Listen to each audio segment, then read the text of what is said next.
Friends, international best actor award जीतने वाले Turkish actor जान यमन इस साल वीनस फिल्म फेस्टिवल में शिरकत न करने के बारे में अपने एक स्टेटमेंट से मौजूए बहस बन गए। क्या था वो बयान और इस बयान से कौन कौन नाराज हुआ, चलिए जानते हैं। वीडियो शुरू करने से पहले नए आने वाले व्यूवर्स से दरखास्त है कि वो चैनल को लाइक और सब्सक्राइब करें और कमेंट सेक्शन में अपनी राय का इजहार जरूर करें। तो वीडियो शुरू करते हैं। टर्किश फेमस एक्टर जान यमन, जिन्होंने आखिरी बार टर्किश सीरीज बेजालीन मिस्टर रॉन्ग में ओज़गे गुरेल के साथ काम किया, जिसे फॉक्स टीवी पर नशर किया गया। इसके बाद वो इटली चले गए और इटली में अपने एक्टिंग करियर को जारी रखते हुए इटालियन सीरीज वाइलो कमले मेयर में काम किया, जो सुपरहिट रही। आजकल सीरीज के सेकंड सीजन की शूटिंग में जान यमन मसरूफ है। पिछले साल जान यमन ने 79th वीनस फिल्म फेस्टिवल में शिरकत की और इंटरनेशनल बेस्ट एक्टर का अवार्ड हासिल किया, मगर इस साल 80th वीनस फिल्म फेस्टिवल में जान यमन ने शिरकत नहीं की और इनके फैंस की नजरें फेस्टिवल में इन्हें ढूंढ रही थी। इस पर इनके फैंस ने इनके फेस्टिवल में ना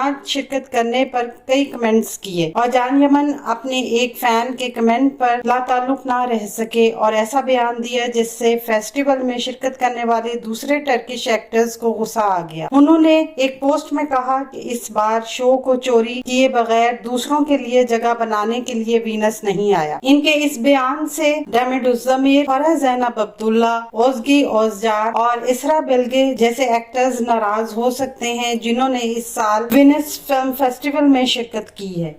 आने वाले दिनों में अपने पसंदीदा ड्रामों की मजीद मालूमात के लिए हमारे चैनल को लाइक करें, शेयर करें और सब्सक्राइब करना ना भूलें। शुक्रिया।